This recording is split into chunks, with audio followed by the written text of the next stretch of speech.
Et à l'instant, Israël dit avoir visé 6 aéroports et aérodromes dans le centre, l'est et l'ouest de l'Iran. Et alors que Donald Trump lui évoque l'idée d'un changement de régime, il y a un absent en Iran. C'est le guide suprême. On est près de 30 heures maintenant après ces frappes américaines sur les installations nucléaires iraniennes.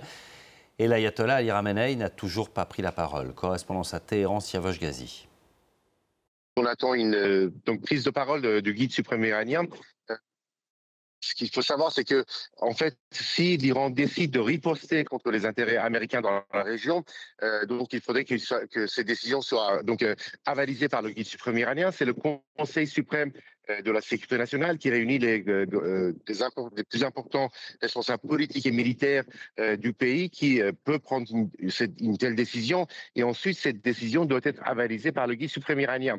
L'ayatollah Ali Khamenei qui avait dénoncé, par exemple, les attaques israéliennes, il avait dit avant les frappes, le début des frappes israéliennes, qu'il n'était pas question que l'Iran renonce à son programme d'enrichissement d'uranium.